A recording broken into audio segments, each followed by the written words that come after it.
Tahimik ah. Good morning po. Magandang umaga. Magandang umaga po. Gising na ba? Yes. Gising na ba? Ako kasi kalahati pa lang yung gising ko. Medyo ano pa to.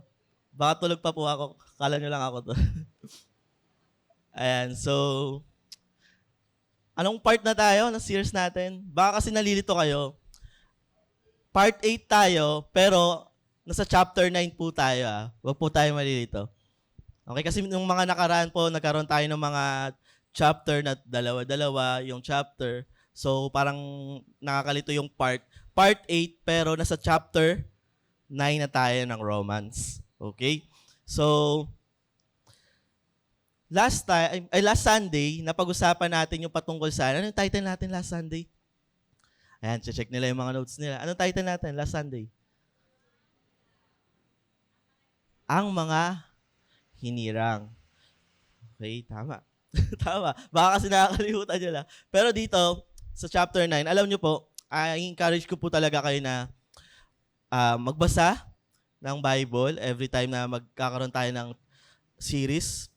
And ngayon po, sa oras na ito talaga, hopefully, inaasahan ko po na makinig po talaga tayo sa lesson na to sa chapter 9 kasi sobrang halaga ng chapter 9. And kapag hindi natin ito naunawaang mabuti, parang baka marami tayong magiging tanong patungkol sa Panginoon. Mga question natin yung patungkol sa free will natin, something like that. At marami pang iba. So ako, aminado ako na nung binabasa ko itong chapter 9, may mga bagay talaga. Simula sa chapter 9 to 11, makikita natin doon na may mga bagay talaga na hindi natin maintindihan yung doktrina, sobrang lalim ng doktrina. And makikita natin dito yung patungkol sa mga election or predestination na tinatawag, yung pagpili ng Panginoon. At kung paano paano pa napapatuloy yung pangako ng Diyos para sa mga Israel or sa Jew, sa mga Hudyo. Makikita natin yun dito. May mga tao kasi na sa panahon natin, may mga tao na, or ewan ko kung ako lang to, paminsan, kapag hindi ko na-explain ng buo, parang kulang, di ba? Right? Parang kulang. Kung kayo ba, pag nag-explain kayo na hindi nyo na kompleto, di ba? Kulang talaga. Parang kulang. Pero may mga iba naman ang ginagawa nila pag nag-explain sila ng Bible or patungkol sa salita ng Panginoon, ginagawa nila, pinipilit talaga nila hanapan ng iba pang doktrina, kinoconnect nila yung mga ibang doktrina na hindi na talaga naman na konektado hanggang sa lalayo dun sa right meaning na sinasabi sa Bible. Parang ginagawa nilang puzzle na lahat talaga dapat may sagot. Pero alam niyo po ba, pagdating sa Bible, kahit yung mga ibang nag-aaral ng Bible, may mga bagay talaga sa Bible na hindi talagang kayang sagutin ng ating isip. Tandaan niyo po yan. And masasagot natin yan mamaya-maya. Pero sa totoo lang, may mga bagay sa Diyos na hindi natin kayang maunawaan ng buo. Kasi tao lang tayo at siya, Diyos siya, na kayang ipaliwanag lahat. Pero tao lang tayo. Sa kasaysayan, maraming nagtatangkang i-systemize or tayo yung mga gusto natin. Lahat may explanation, kailangan systemize, kailangan maayos. Lahat ng patungkol sa Diyos dapat may sagot. Pero ang ending, naliligaw sa maling aral, kahit kasi pinipilit natin baka ito yung ibig sabihin nun. Baka ito yung ibig sabihin nun. Pero ang nangyayari, naliligaw lang tayo sa maling aral. Kaya para sa akin, mas okay na umamin na lang tayo na may mga bagay talaga na hindi natin kaya sagutin. Aminin na natin yun. Kesa sa pilitin natin na yung mga explanation, pilitin natin na baka ito na yung pangungusap sa akin ng Panginoon, pero hindi naman pala talaga yun yung totoong sagot. Yung tipong, kayo ba, ganito ba kayo? Or, yung mga ibang Christian, pag nagbabasa sila ng sagot sa Panginoon, Lord, parang gusto ko ng answer. Pero pag bukas na yung Biblia, ito yung sagot na hindi pa ito yung tamang panahon. Baka hindi ito. Hanap pa ako ng ibang verse. Baka ito, Parang hindi to para sa akin, Lord. Tapos hahanap pa siya ng verse. Yung mga ganon, tipo, na pinipilit natin na humanap ng sarili natin, opinion. Parang kinokontrol natin talaga yung sarili natin. Pero alam niyo sa Romans 9, kaya siya naging mahirap. From Romans 9 to 11, kasi kung babasahin natin siya, kaya siya naging mahirap. Ganito kasi yung parang naging style ng Romans. From 1 to 8, ang nangyayari dyan, sobrang logical. Unawaan natin kung paano binabanggit ni Paul, paano niya in-explain yung about sa kasalanan natin. Sobrang explanatory naman, di ba? Naunawaan natin. Pati yung patungkol sa salvation, naunawaan natin. Yung grace, naunawaan natin yun. Pero pagdating din sa chapter 12 to 16, naunawaan din natin. Sobrang practical nung patungkol sa Christian life. Pero pagdating sa sa chapter 9 to 11, merong medyo nakaka-confuse siya. May mga pwede tayong maging tanong na parang biglang lumalim yung doktrina. Biglang naging malalim yung patungkol sa Panginoon. May mga tanong tayo na pwede lumabas na, bakit hindi naniniwala yung mga Hudyo? Ano yung nangyari sa promise niya sa mga Jews, sa Israel? Kasama pa ba ang mga Gentiles sa plano ng Diyos? Yun yung mga maaari maging tanong natin pagpatungkol sa election, sa predestination. Kung isipin ng tao, kung isip lang ng tao ang basyan, parang hindi logical yung pag-uunawain natin to. Pero kung tatanggapin natin na yung sovereign, yung kapangyarihan ng Panginoon, o yung will ng Diyos, mas unti-unti natin itong mauunawaan na magre-rely lang talaga tayo. Kung gagawin lang natin, na hindi tayo magre-rely sa kakayahan ng isip natin, if magre-rely lang tayo sa kapangyarihan, sa sovereign ng Diyos, mauunawaan natin tong chapter 9 to 11.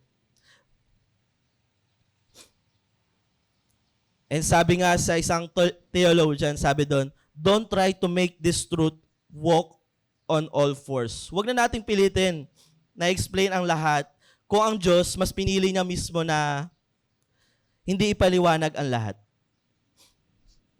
So, habang dumadaan tayo sa chapter 9 tayo ngayon, hayaan natin na yung trust natin sa Lord, makinig tayo mabuti, unawain natin mabuti, ipagkatiwala natin sa Panginoon na siya talaga ang makapangyarihan na Diyos.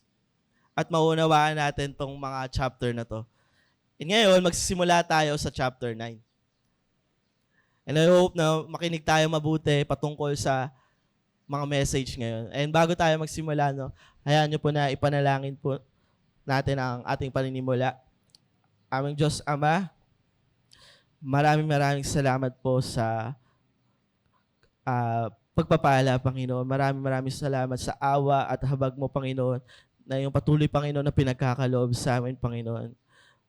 Bagamat, Panginoon, na hindi kami karapat-rapat, Panginoon, pero patuloy mo, Panginoon, kami kinakaawaan, Panginoon, at binibigyan ng pagkakataon, Panginoon. At sa oras na ito, Panginoon, aming panalangin, Panginoon, na hindi kami maligaw, Panginoon, na sa iyo lang kami titingin, Panginoon, na uunawain namin mabuti, Panginoon, na ikaw lang, Panginoon, ang makapangyarihang Diyos, Panginoon, na magdidikta, Panginoon, na magpapatuloy ng magandang plano sa creation mo, Panginoon. Maraming salamat sa oras na ito, Panginoon. Buksan mo po, Panginoon, ang puso't isip namin na maunawaan namin mabuti ang iyong salita, Panginoon. Sa namin tinataas ang oras na ito sa pangalan ni Jesus.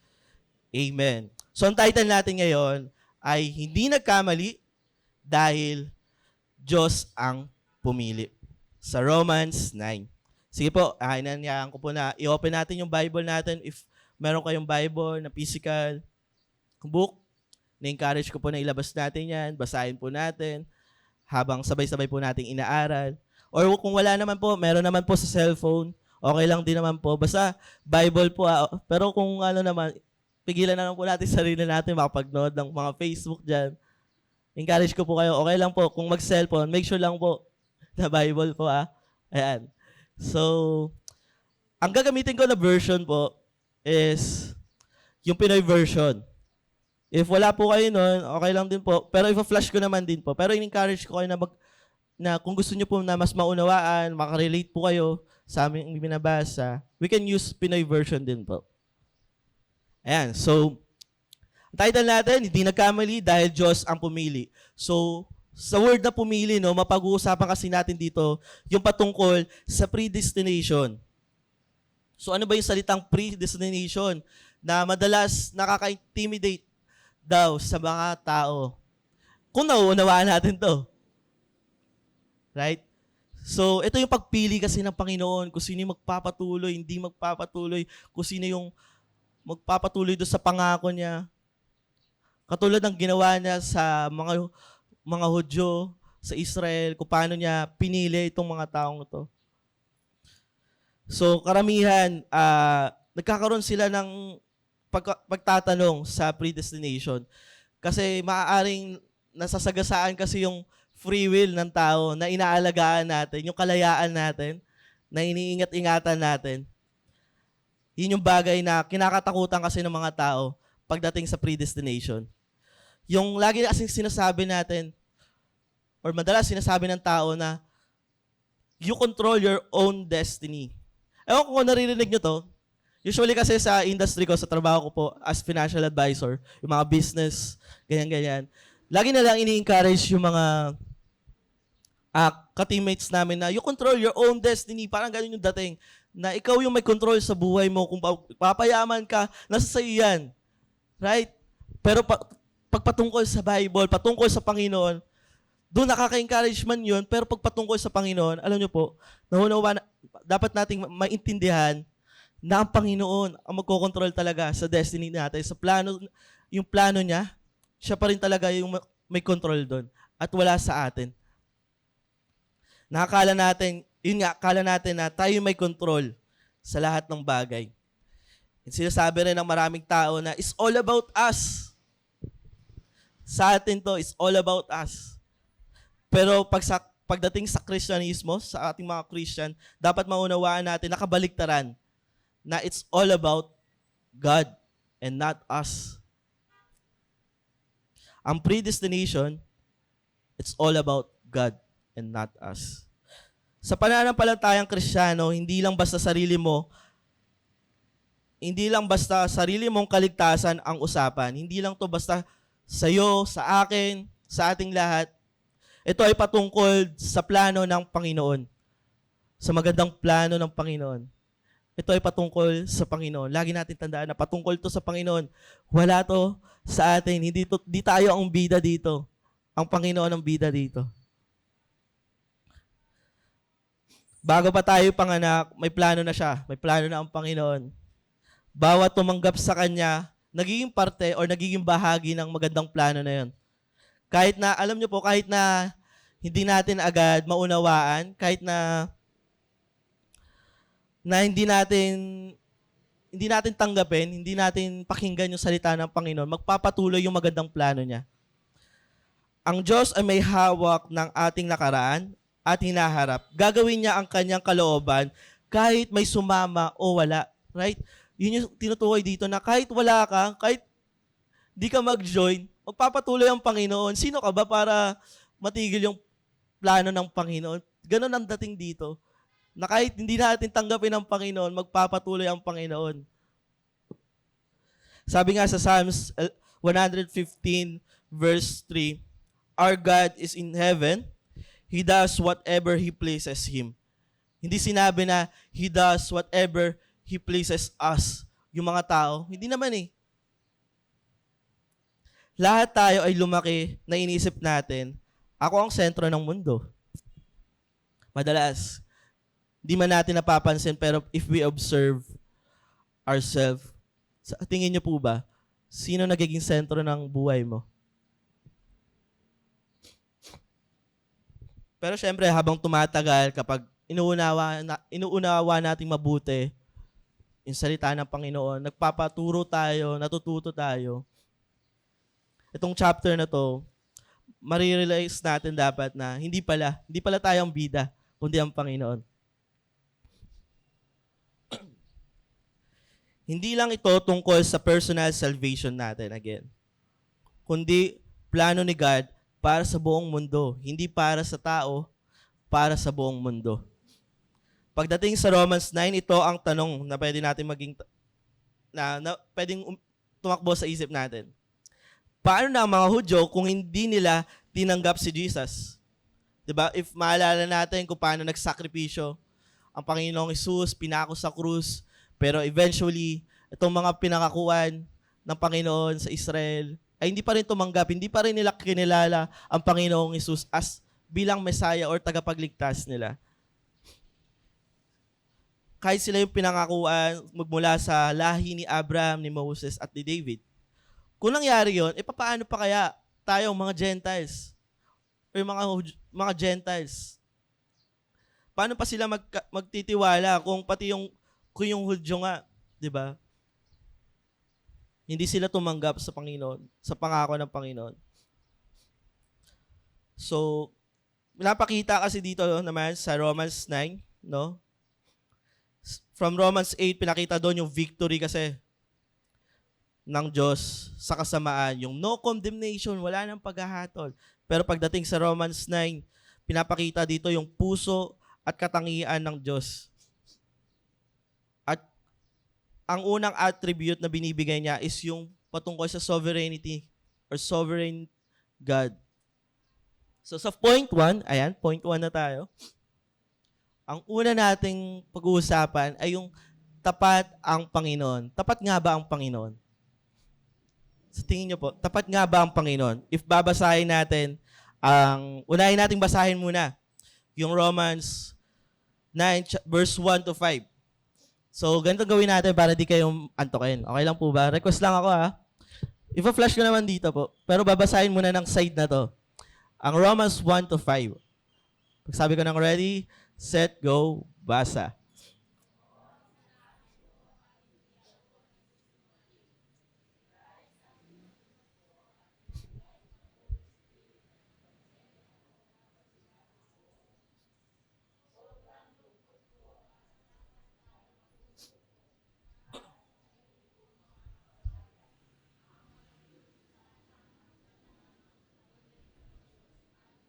Walay kay Christ kapalit nila.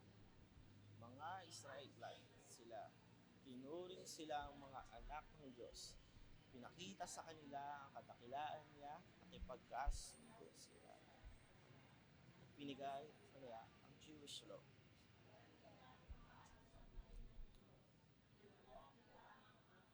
Niya. Nanggaling ang mga kilang ancestors sa kanila at sa pagiging tao ni Christ sa lahi ng mga Diyos. Purihin ang Diyos na makapangyarihan sa lahat ng Amen, no? So sa verse 1 to 5 kasi na yan, makikita natin dyan yung puso ni Paul at yung mga privilege na binigay ng Panginoon sa Israel or sa mga Jews. Sabi nga, si Paul, nakita natin dyan yung sobrang concern niya sa mga kababayan niya kung paano gusto niya nga mag-sacrifice na lang kahit ako na lang. Yung patawan ng parusa para lang maligtas tong mga hindi nagtiwala sa Panginoon. Tayo po ba kaya natin yun? Yung ganun? Yung courage ni Paul, yung concern niya na pagkatapos na magkasala ng mga taong ito, gusto mo pa mag-sacrifice sa kanila. Kaya ba natin sabihin yun? Sobrang bigat nun, no? Grabe yung ginawa ni Paul. Yung pagiging concern niya talaga. Dahil nauunawaan kasi ni Paul, sa sitwasyon kasi ni Paul, nauunawaan niya na may pangako ang Panginoon sa mga Jews, sa mga Hudyo. So, pero ano nangyari, kahit kahit na nabigo ang Israel sa panahon nila, maski sa panahon pa nga lang nila David, nila Solomon, nabigo na ang mga pangako na binigay ng Panginoon sa Israel. Hindi pa rin nila lubos na natanggap ang mga pangako. Hindi nila matanggap si Jesus bilang Messiah. Nung natapos na, yung nagpakamatay ang Panginoon sa krus at muling nabuhay, hindi pa rin nila kinilala ang Panginoong Hesus. Kaya kahit si Paul ay handang magpakasakit or mag-sacrifice para lang matanggap nila si Kristo. Pero ang totoo is, may nauna na kay Paul, right? Sino ang nauna kay Paul? Mag-sacrifice. Si Jesus, right? Si Jesus na mismo ang pumalit sa kaparusahan. Grabe no, after niya yung ginawa ng Panginoon, after niya magbigay ng pangako sa mga Jews, sa mga Hudyo man, after niya magbigay ng pangako doon, siya rin mismo yung kukuha ng kapalit na kaparusahan. Kaya ba natin yun? Pero kahit na gano'n, na pumalit na yung Panginoong Hesus para sa kaparusahan na yon, wala pa rin. Di pa rin nila tinanggap ang Panginoon. And ano yung mga privilege ba? Kasi sabi ko nga, dito sa verse 1 to 5, nakita natin yung concern ni Paul sa mga kababayan niya. And ngayon naman, pinakita rin dito yung privilege na yung mga binigay ng Panginoon sa Israel. Una, yung pinangalanan silang Israelites na pinili ang lahi nila, sila ang pinili, yung identity nila na pabor mula sa Diyos. And yung adoption as a son, kung paano sila niligtas, inadopt ng Panginoon, niligtas sila sa Egypt. And the glory na naranasan nila yung presensya ng Panginoon, yung pillar of fire, yung Shekinah glory, and yung Dove Covenant, kung paano sila pinapangakuan lagi ng Panginoon simula sa lahi ni Abraham, ni Moses, at ni David. And yung dalo na binabasa kanila, yung commandments, kung paano dapat, privilege yun na malayo sila sa kasalanan, maging aware sila. Yung temple, yung service, sila yung unang may access na makapagsamba at pagtubos sa kasalanan. Yung the promises kung paano bumaba ang Panginoong Hesus bilang Messiah. Pero itong mga privilege na to, yung 7 privilege na pinagkaloob sa kanila ng Panginoon, lahat yung binaliwala nila.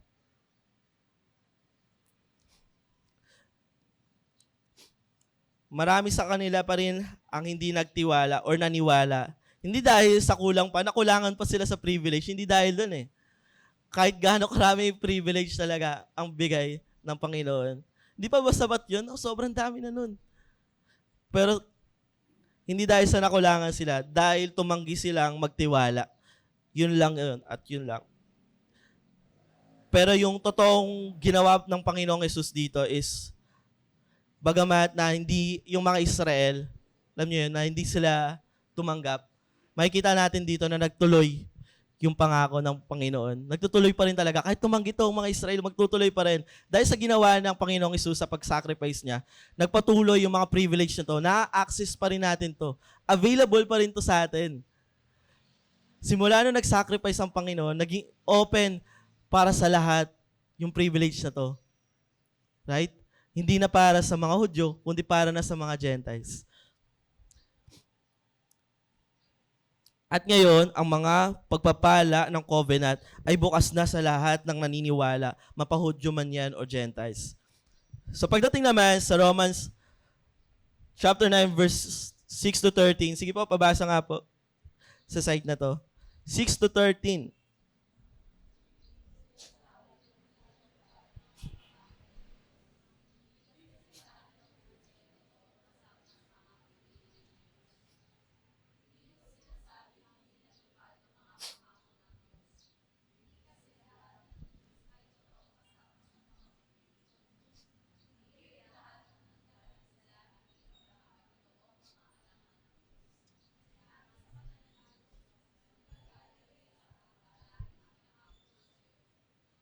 Ibig sabihin,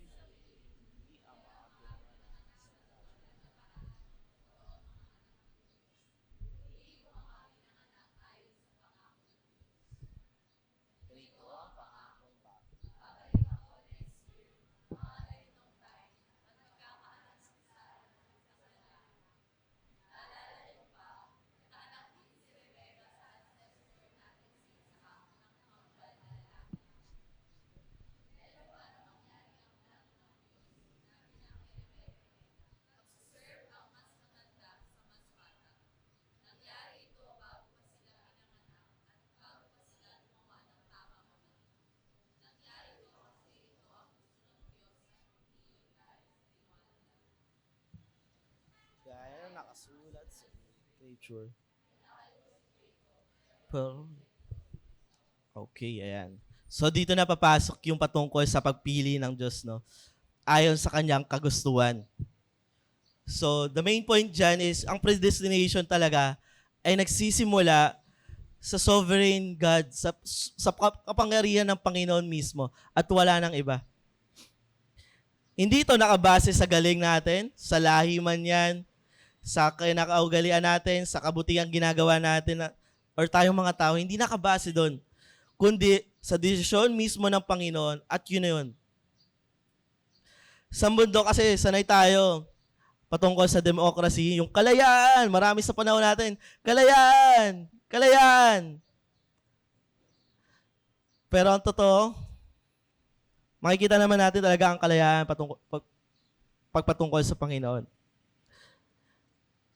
Gusto natin ng kalayaan, lagi natin hinihangat yung free will natin, yung karapatan natin. Pero ang magdidesisyon lang talaga yung kapangyarihan ng Diyos, yung sovereign niya.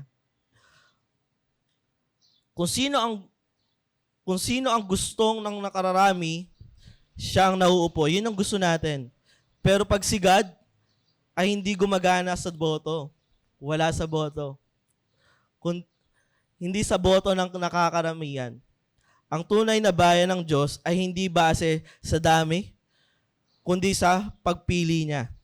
Sa kasaysayan ng Israel, madalas na remnant. Ang word na remnant kasi parang ito yung pinili, yung onti lang. Isang maliit na grupo. Iyon yung kadalasan na sumusunod sa tunay na pangako ng Panginoon. Isang maliit na grupo. So dalawa yung naging example dito ng Panginoon. Or dalawa yung ginamit na example dito ni Paul. Una, si Isaac, hindi si Ishmael. Si Abraham yung may maraming anak dito. Kanino anak si Isaac? Kay Abraham, right? And si Abraham kasi marami siyang anak.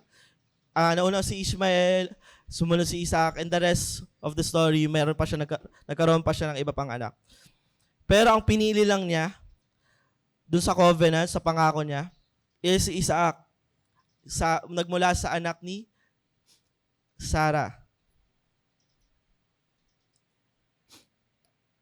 Hindi dahil kay Isaac ang choice, kundi dahil sa desisyon ni God yun. And yung pangalawang example naman ay si Jacob, hindi si Esau. Normally, nakakaugalian, ewan ko kung sa panahon ngayon, pero yung mas nakakaugalian sa panahon nila, na yung panganay dapat yung may double inheritance or yung mana na sa kanila talaga, yung double inheritance. Pero kahit si Esau, ang panganay, bago pa sila ipanganak, sinabi na ng Diyos, di ba? Katulad sinabi dun sa verses kanina, the older will serve the younger. Ibig sabihin, pinili ni God si Jacob kahit na mas marami siyang pagkukulang. If mababasa natin yung patungkol kay Jacob, sobrang daming pagkukulang talaga ni Jacob. And makikita natin dito na parang na hindi automatic nakasali ka sa covenant dahil descendant ka ni Abraham. If maalala natin yung ginawang pangako, actually nadaanan natin to sa Romans din yung patungkol sa lahi ni Abraham, na hindi porket pinangakuan si Abraham sa lahi niya na sa kanya magsisimula yung magandang plano ng Panginoon, hindi kasama ka na doon. Hindi ibig sabihin kasama ka na doon. Ang pinangakuan lang ng Panginoon doon ay yung nagmula sa lahi ni Isaac. Kahit na anak ka sa dugo ni Abraham, hindi ibig sabihin ikaw ay pinili. Hindi based sa pagiging deserving. Si Jacob nga, manluloko si Jacob, pero pinili pa rin siya ng Panginoon. If babasahin nyo yung story ni Jacob, si Jacob po ay isang manluloko, pero pinili siya ng Panginoon. Kasi ang predestination ay hindi base sa kabutihan ng tao. So kahit anong gawin natin kabutihan pa dito, pag sinabing predestination, sa kapangyarihan lang ng Panginoon, kundi sa will ng Diyos, sa sovereign ng Diyos. Sabi nga sa Malakay chapter 1 verse 2 to 3, sabi doon na I have loved Jacob but Esau I have hated. Hindi ito literal na galit ang Lord kay Esau. Hindi ito yung parang emotion na galit, kundi mas pinabura ng Diyos si Jacob bilang tagapagdala ng covenant. And si Esau ay hindi pinili, hindi dahil sa nagkasala siya. Wala pa nga sila, hindi pa nga sila pinapanganak. Pinili na niya si Jacob, right? Kundi dahil sa plano talaga ng Panginoon, tanging plano talaga ng Panginoon ang masusunod.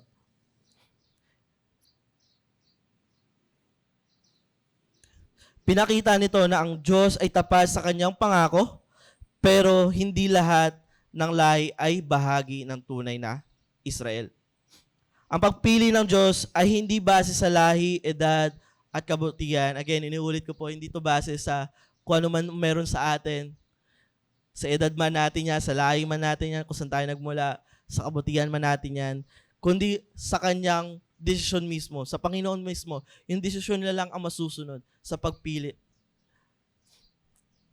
Sa maganda niyang plano, yun lang ang masusunod. Kung pinili niya si Jacob na hindi karapat-dapat, pwedeng-pwede ka pa rin or pwede pa rin tayong piliin ng Panginoon. Right? At ayon yan sa biyaya niya. So, nanaisin lang talaga natin, alam niyo po, na dahil hindi sa kabutihan natin, dahil hindi sa pagsunod natin sa Panginoon, dahil sa biyaya lang niya, yun ang talaga nanaisin natin na, Lord, kaawaan niyo po kami. Lord, yung biyaya mo, yung kahabagan mo, yun ang talaga nanaisin natin sa Panginoon. And kung tatanungin natin, kung tapat ba ang Panginoon? Yes, syempre. Tapat ang Panginoon. Tapat si Lord sa kanyang mga pangako, pero siya rin ang may karapatang pumili ayon sa kanyang layunin. Okay, so point 2 na tayo. Sabi dyan, sa point 2 natin is patas ang Diyos. So, tatanungin natin, patas nga ba ang Diyos? Mababasa natin yan sa verse 14 to 18. Sige po, dito naman, side na to. Sige, 1, 2, 3, go, basa.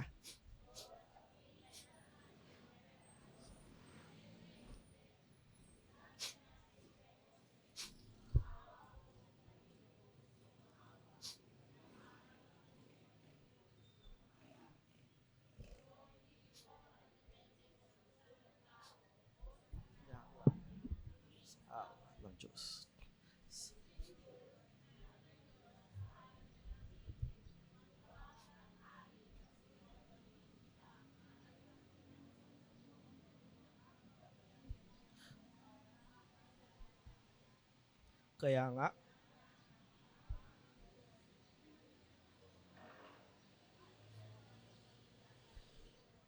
kahit sinong gusto niya, ginawa niyang matigas ang ulo ng kahit sinong gusto niya. Kayang kontrolin kahit sinong gusto ng Panginoon. So, mapapatanong tayo dito, unfair naman yata kung si God lang ang namimili. Sa tingin nyo ba, unfair ba ang Diyos kung ang Diyos ang mamimili? Yan ang titignan natin ngayon dito sa point na to. Ang sagot ni Paul dyan, hindi pwede natin questionin siyempre ang Diyos. Hindi natin pwedeng tanungin ang Panginoon sa kanyang mga desisyon. Dahil siya may-ari. Siya may-ari sa creation niya. Siya may-ari sa lahat. Tayo ba, pag may ginagawa tayo na ito yung profession natin, tayo yung gumawa na ito, tapos may alam sa'yo na, ba't kanya ginagawa mo? Mali yan. Di ba? Ano magiging reaction nyo? Pag kina-question ka doon sa ginagawa mo, di ba? Parang, ang karapatan mo, questionin ako, alam mo ba itong ginagawa ko? Di ba? Ganon yun. Parang, ano karapatan natin na questionin yung Panginoon sa pagpili niya? Na siya ang nakakaalam ng lahat. Na all-knowing ba tayo para tanungin natin ang Panginoon sa mga ginagawa niya, sa plano niya?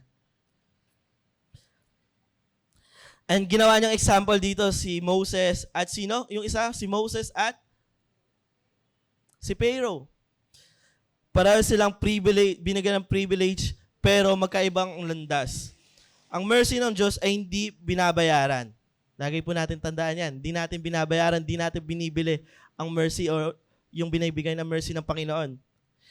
Ito ay binibigay based sa kanyang kagustuhan lamang. May mga parang kung ganito siya, may mga trabaho tayo na hindi para sa lahat. For example, hindi ako pwede maging surgeon dahil hindi ko naman alam yun. For example, mahina ako sa dugo. Pag tumingin ako, hindi ako pwede maging surgeon. Pwede ako masyadong maapektuhan kapag nakikita ko pag nag-oopera.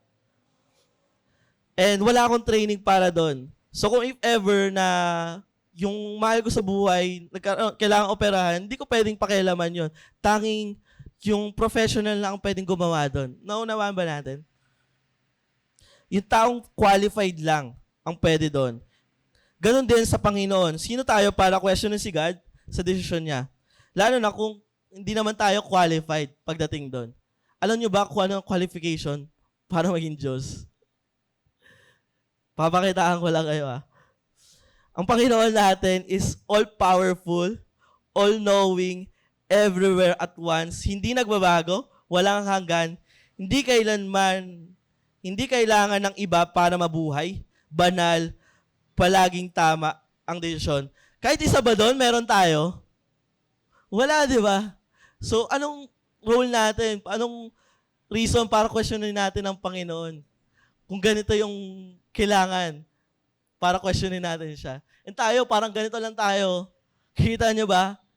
Wala, tuldok. Hindi natin nakikita. Sobrang layo natin sa Panginoon. Ang predestination ay hindi unfair. Ito ay pruweba na ang Diyos lang ang qualified na magdesisyon dahil siya lang ang tunay na banal, makatarungan, at makapangyarihan. So if ever na gagawin natin, babalikan natin yung verse 13, kung does God hate ba? Parang may inaayawan ba ang Diyos? May kinagagalitan ba ang Diyos? Kasi katulad ng sinabi nga na I have loved Jacob but I have hated Esau. I-explain lang natin yun, ipapaunawa lang natin ng mabuti.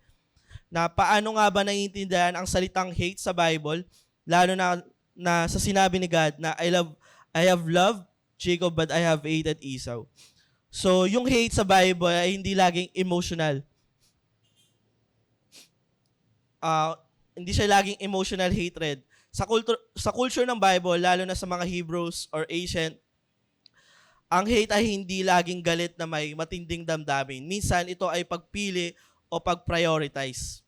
For example, ang ginawa nga kay Jacob, si Jacob, mahal si Raquel, pero hated si Leah. So, from Genesis to 29 yun. Ibig sabihin, mas pinili niya si Raquel, hindi ibig sabihin, galit siya kay Leah. Si Esau,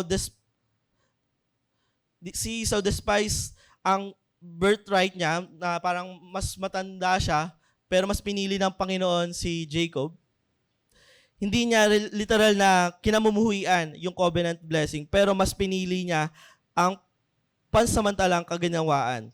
Si Jesus sinabi sa New Testament na kailangan mong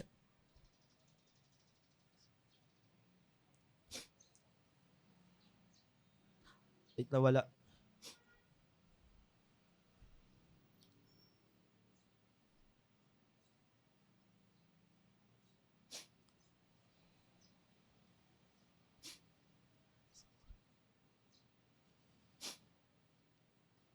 Ayan, so kung babalikan natin yung Malakay verse 2 to 3, ay yung patungkol sa sinabi niya doon na si Jacob pinili at pinangaralan ang covenant, and si Esau ay binaliwala ang covenant.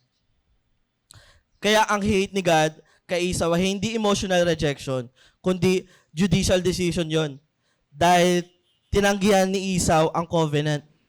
So, if mapapansin natin na kaya mas pinili ng Lord si Jacob dahil alam ng Panginoon na sa paglaki ni Esau, tatanggihan niya lang ang covenant ng Panginoon.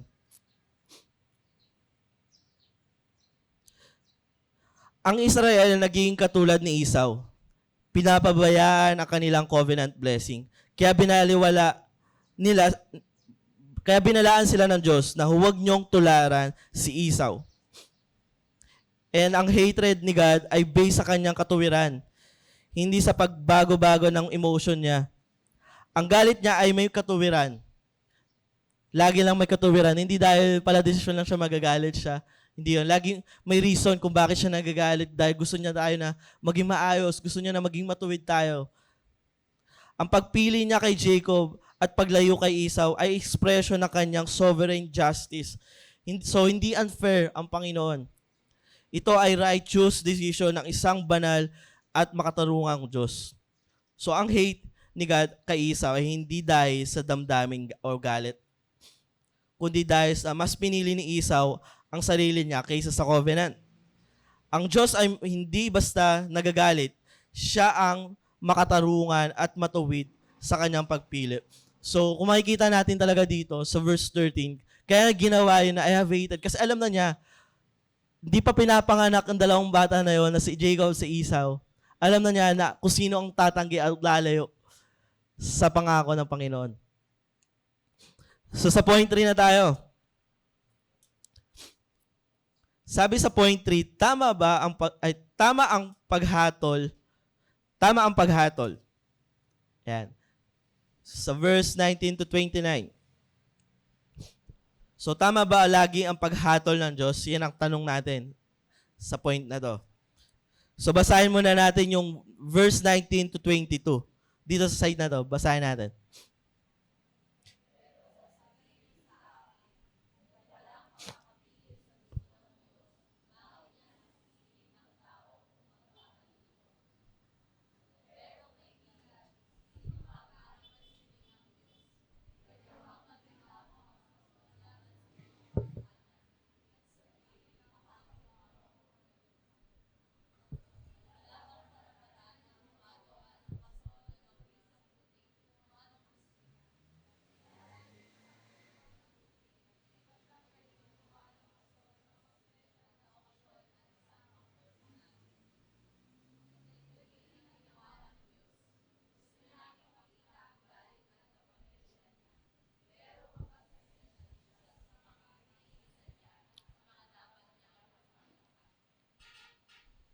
Ayan.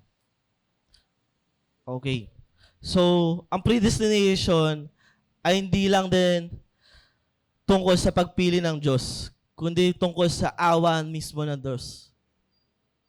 Makikita natin dyan yung objection no, na kung si God ang nagpapatigas ng puso ng tao, gaya ni Parao, di ba? Pinatigas niya ang puso ni Pharaoh. Paano pa siya makukondena ng makatarungan? Di ba? Kung patas ba, tama ba ang paghatol ng Diyos? Kung pinapatigas niya ang puso ng isang tao, tama ba ang paghatol niya? Makikita natin sa oras na ito, sa point na to. And nagbigay ng illustration dyan si Paul patungkol sa, ano yun? Ano yung pinakita ng illustration? Paso. Ang palayok, hindi pwedeng magreklamo sa magpapalayok, right? Magulat ka kung magsasalita ang palayok. Di ba? Kung si God ayan.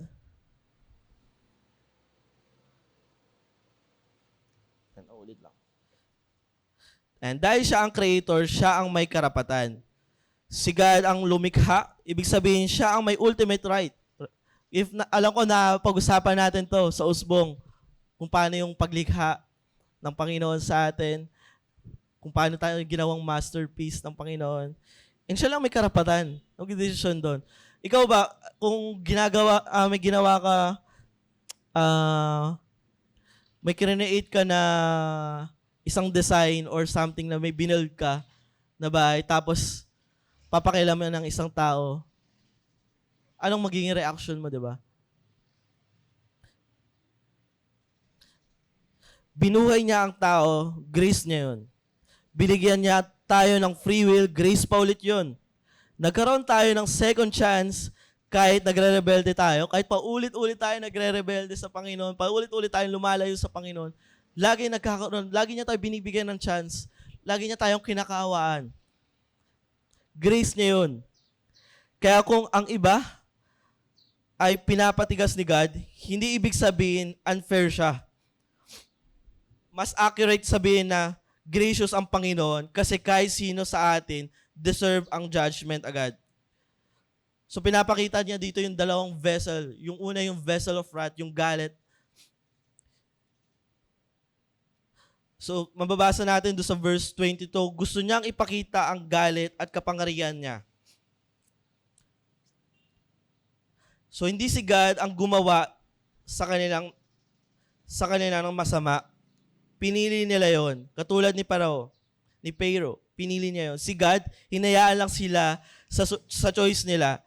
At sa awa niya, hindi agad niya sila hinatulan. Binigyan pa sila ng time, ng chance. Naalala niyo yung sa Egypt, kung paano, ano yung sign doon sa tingin niyo na binigyan niya ng chance si Pharaoh na magbago? Ano yung chance doon? Ano yung pinakitang signs? Naalala niyo?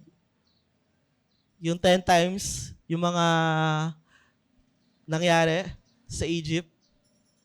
Magbigay kayo ng mga salot. Yung mga salot, ano yung mga yun? Ano sample doon? Magbigay kayo sample. Ay, yung pinakalas na lang talaga. Ano yung pinakalas? Ayaw ko lang makakalimutan.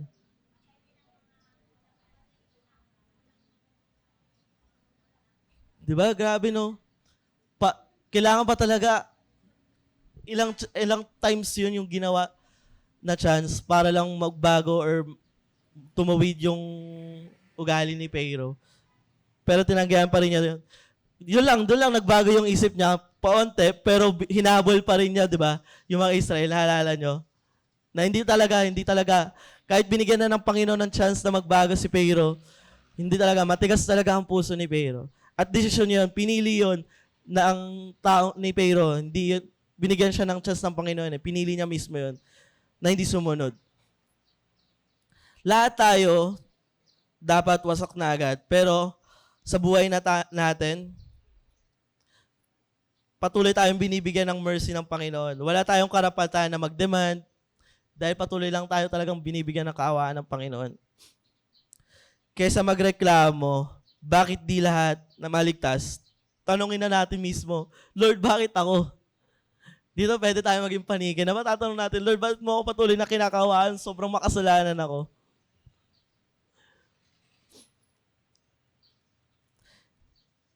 And hindi tayo tinutulak ni God sa kasalanan. Sinabi yan nga sa James chapter 1 verse 13 to 14, sabi doon, when we tempted, no one should say, God is tempting me. For God cannot be tempted by evil, nor does He tempt anyone. But each person is tempted when they are dragged away by their own evil desire and taste. So ang puso ni Pharaoh talagang rebellious siya. Hindi yung pinatulakan ng Panginoon na dahil pinatigas niya yung puso ng Pharaoh. Hindi ibig sabihin na tinutulak ng Panginoon sa kasalanan. Kundi matigas talaga ang puso ni Pharaoh. Si God, hinayaan lang siya sa gusto niyang gawin dahil may free will nga tayo. Ang awa ni God ay hindi utang. Ito ay undeserved gift natin lahat. Kaysa tanungin natin bakit hindi lahat, mas dapat natin tanungin na bakit ako talaga? Bakit ako yung pinili mo, Lord? Na kaawaan. Bakit ako? Lord, makasalanan ako ulit. Pero bakit ako?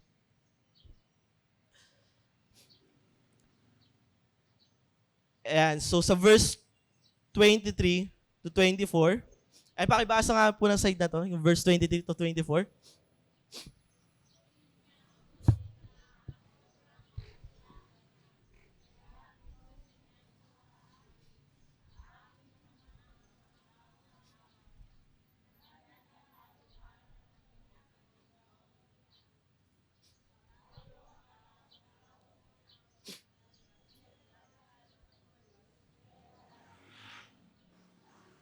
Yan. So bakit hinayaan ni God mabuhay ang mga taong ayaw naman sa Kanya?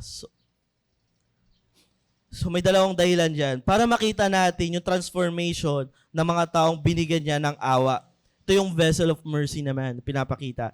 Kahit lahat tayo ay makasalanan, may mga tao na binabago ni God unti-unting nagiging masaya sa pagsunod sa Kanya. Makikita ng ibang tao na wow, dating, alam mo, pasaway, lasinggero, ano ba yun, parang laging palaaway. Pero ngayon, nagsaserve na sa Panginoon. At pag nangyari yun, naluluwalhatian ng Diyos. Yun yung mercy na binibigay sa atin ng Panginoon, yung chance na magkaroon tayo ng transformation. Kaya patuloy na nagbibigay ng kaawaan sa atin ng Panginoon. Yung pangalawang dahilan dyan is yung para sa tamang panahon, lumabas kung sino talaga ang tunay na pinili ng Diyos.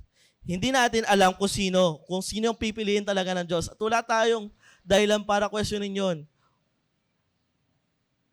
Baka yung akala mong masama ay ginagamit lang ni God sa isang mahaba at matinding proseso, tulad ni Apostle Paul na dating killer ng Christian pero naging tagapagturo ng gospel. So hindi natin alam kung sinong pipiliin ng Diyos. Katulad nga ni Paul, na kung paano niya sinisira yung mga Kristiyano na nag-share ng gospel. Pero ngayon, siya na ngayon ang sinisira. Siya na ngayon yung mga inuusig ng karamihan habang sinishare yung salita ng Panginoon. And sa verse 25 to 29, pakibasa naman po sa side na to.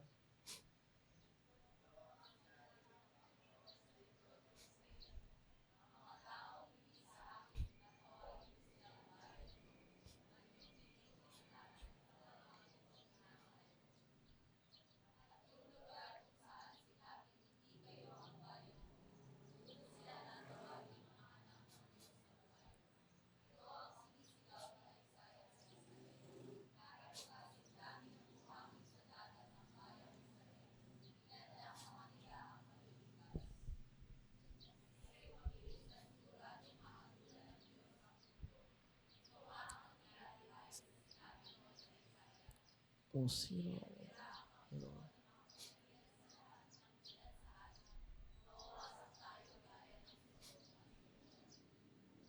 Yun, so, buti na lang talaga nagtira ang Panginoon, no? And makikita natin dyan from Israel, tumalikod sila sa Diyos, instead na sumamba sila sa Panginoon, mas sumamba sila sa Diyos-Diyosan. Dahil dito, tinawag sila ni God na hindi ko na kayo bayan. Pinarusahan sila, sinakop ng Asya, at nawala ang identity nila bilang tribo. Sa Juda naman, may mga panahon na naging tapat sila sa Diyos. Kahit nag-rebel din sila, hindi sila tuluyang pinabayaan. Nag-iwan si God ng remnant, yung maliit na natirang grupo. Mga taong bumalik sa Israel pagkatapos ng exile, kasama sina Ezra at Nehemiah. Ipinakita nito na kahit deserving ng judgment, nagpakita pa rin ng mercy ang Diyos sa kanila. Dahil patuloy sila nagtiwala sa Panginoon. And matututunan natin dito ngayon is, hindi lahat ng mga Hudyo ay people of God o anak ng Diyos. Kahit mga Gentiles ay pwedeng maging hindi Hudyo. Or kahit mga Gentiles or mga hindi Hudyo ay isinama na rin ni God sa plano ng kaligtasan. Hindi na lahi ang basihan, kundi pananampalataya at awa ng Diyos. So, wala sa lahi, sa mga pinili. Kung noon, yung panahon na yun, sinabihan nga na kayong pinili ko ang bayan. Yung mga Hudyo, pinili ko ang bayan. Pero wala na doon. Wala sa lahi, kundi sa awa mismo ng Diyos. Kaawaan ng Diyos sa atin. Sa desisyon niya lamang. Kahit gaano ka pa kalayo sa Lord, dati, pwede ka pa rin maging my people niya. Ang mahalaga ay bumalik ka sa Kanya at maniwala sa Kanyang awa. So, sa pang-apat na tayo. Ayan, malapit na tayo matapos. Gising. Pag ganun nga po ng kamay. Shake. Ayan, gising pa ba lahat? Malapit na po. Ayan, sige po. Tapos na po dito sa side na, no? Ay, kayong last na nagbasa, no? Ayan, pabasa naman po dito ng verse 30 to 33 para sa ating last.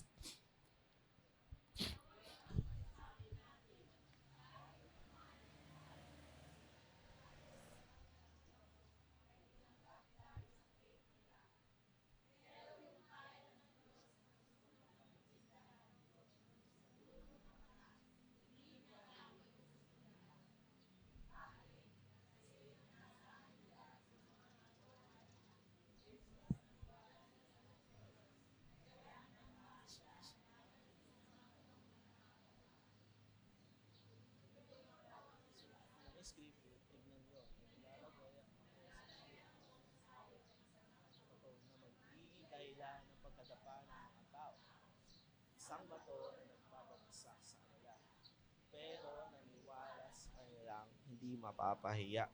Ayan. So, kung makikita natin dito yung dalawa ulit, again, yung Gentiles at Jews or yung Jews and Gentiles. Sa Gentiles, hindi naman sila actively na hinahanap ang Panginoon, pero nakarating sa kanila ang katuwiran at naniwala sila sa Diyos. Pero sa Hudyo, may access na sila sa law, sila ang pinili, pero hindi pa rin sila naligtas kasi sinubukan nilang ma-earn ang kaligtasan sa sarili nilang pagsunod, sa sarili nilang pagdidesisyon. Kaya si Jesus ang naging bato kung saan sila ay natapilok, imbes na siya ang maging sandigan nila, natapilok sila sa Kanya dahil hindi nila matanggap na ang kaligtasan ay by faith, hindi by works. So sa verse 30, makikita natin dyan yung na pinag-uusapan yung accepting God. If God is the one who chooses.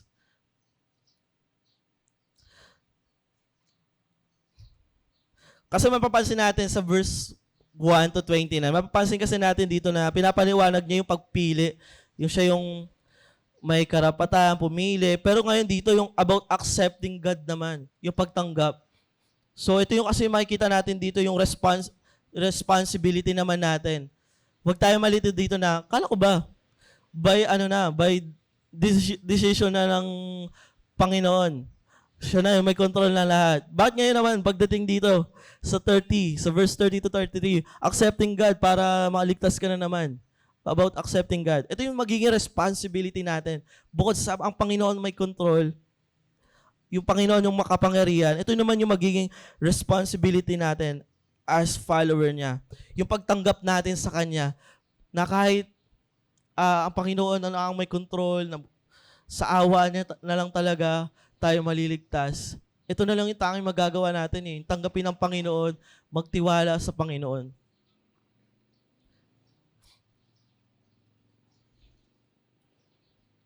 So, paano natin ito mauugnay? And again, hindi contradict ang yung verse 29 hindi contradict yon sa God's choice and sa response natin sa verse 30 to 33. Ibig sabihin nito, ang kaligtasan ay hindi galing sa gawa ng tao, kundi galing sa Diyos. Pero kung tinanggihan mo ang alok ng Diyos, kung tatanggihan natin to, hindi siya ang may kasalanan doon. Kasi tayo yung tumanggi. Pinagkakaloob na sa atin yung regalo, yung libreng regalo. Wala nang kapalit doon. Hindi natin kailangan mag-return. Ang tanging gagawin na lang natin ay tanggapin yun. Pero kung tatanggihan natin yun, hindi kasalanan yun ng Panginoon, kundi tayo mismo. Yung mga tumanggi, hindi dahil hindi sila pinili, kundi dahil ayaw nilang tanggapin si Jesus. Kung may naliligtas dahil sa grasya niya, kung may naliligtas dahil yon sa grace ng Panginoon. Okay? At kung may hindi maliligtas dahil rin sa mga tumanggi sa Panginoon. Sa lahat ng binasa natin sa Romans 9, isang bagay ang malinaw sa atin. Lagi natin tandaan. At the end, ang Diyos ay hindi kailanman nagkakamali sa kanyang pagpili. Okay? Na wag na natin yung mag-overthink na, Lord, paano natin malalaman na kung paano pumili ang Panginoon? Paano ko malalaman na kung pinili na ba ako ng Panginoon? Huwag tayo mag-alala doon na kung tayo ba kasama sa mga pinili ng Panginoon. Kasi kung naniniwala ka sa Panginoon, kung nagtitiwala ka sa Panginoon, na ang Panginoon natin ay all-knowing, makapangyarihan, dapat naniniwala tayo na ang Panginoon ay tama sa kanyang pagpili. Amen po ba? Marami ang hindi talaga natin maintindihan sa kanyang pagpili. Maaaring magkaroon talaga tayo ng tanong, pero ito lang talaga yun eh. Naunawain natin na mabuti na magtitiwala tayo sa kanya na tama ang kanyang pagpili. At aasa na lang talaga tayo sa awa, sa habag ng Panginoon. Kung tayo ay ligtas ngayon, hindi ito dahil sa atin. Lagi natin tandaan yan. Hindi dahil sa atin. Kundi dahil sa awa at sa grasya ng Diyos. Kaya ang tamang tugon natin ay hindi tanong, kundi pasasalamat, hindi reklamo at pagtitiwala.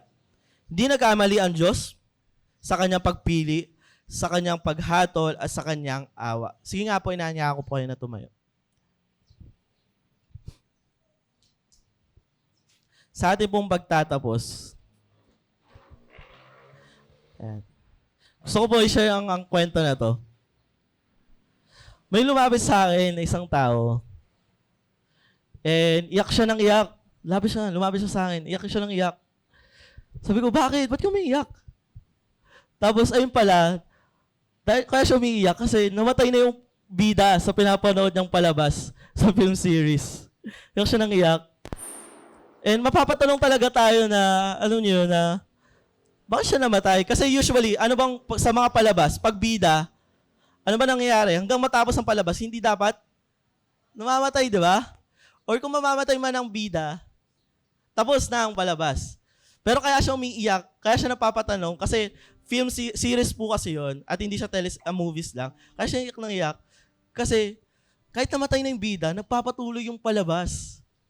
Tuloy-tuloy pa rin yung series. Kaya mapapatanong ko, ba't kaya ganun? Na kahit namatay na yung bida, nagpapatuloy pa rin yung palabas. E nakakalimutan natin that behind of that story, na mayroong director at writer na may kapangyarihan na magpatuloy. Kung sino magpapatuloy, kahit bida ka man sa palabas na yan, siya may kapangyarihan na magpatuloy, magdesisyon kung magpapatuloy ka o hindi sa palabas na yun. Amen? At wala tayong tanong doon, director na yun, siya nagpahirap nun. Siya writer na yun eh. Hindi na natin pwedeng questionin yun. Pero ang tanging maunawaan lang natin na hindi gagawin ng isang director yon o ng writer yon para sirain yung pinaghirapan niyang palabas. Diba? Ang tanging maintindihan lang natin na ginawa niya yun para sa mas maganda niyang plano na hinahanda sa palabas na yun. And alam niyo po, ganun din patungkol sa Panginoon. We have a director at writer ng buhay natin. Sino yon? Si Jesus, right? Na nakakalimutan natin, kala natin kasi sa mundong ito, tayong bida, na hindi tayo pwedeng mawala sa mundong ito dahil tayo yung bida, tayo may mga karapatan. Tayo may karapatan. Pero nakakalimutan natin na meron tayong director at writer ng buhay natin. At yun ang ating Panginoong Jesus. Amen po ba? At wala tayong pag-question doon. Di natin pwedeng tanongin na, Lord, ba't ganito ginawa mo? Director natin yun. Siya mismong gumagawa ng kwento natin. Kung anong plano niya, wala na tayong pagtanong doon. At ang tanging alam lang natin na hindi niya gagawin yun. Hindi niya gagawin na sirain yung magandang niyang plano for eternity sa buhay natin. Ang tanging alam lang natin na ginagawa niya yun para sa mas maganda niyang plano. At yun yung predestination na tinutukoy dito. Na ang Diyos natin ay hindi nagkakamali dahil Diyos ang pumipili. Kaya nga sa kanta kanina na yung maghari ka, nakakatuwa na yung aawitin na lang talaga natin sa Panginoon na susundin na lang talaga natin yung kalooban ng Panginoon. Yung sundin yung loob mo.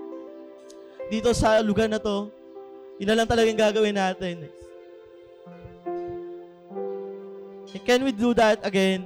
Nakantay natin to, naunawain natin mabuti na ito na lang yung role natin, yung responsibility natin na ipagkatiwala sa Panginoon ang lahat, yung awa, yung kalooban niya, yung kapangyarihan niya sa oras na ito. Pwede ba natin gamitin tong awit na to bilang panalangin natin na Lord, kalooban mo lang mismo ang masusunod. Sundin ang loob mo dito sa lupa tulad ng sa langit.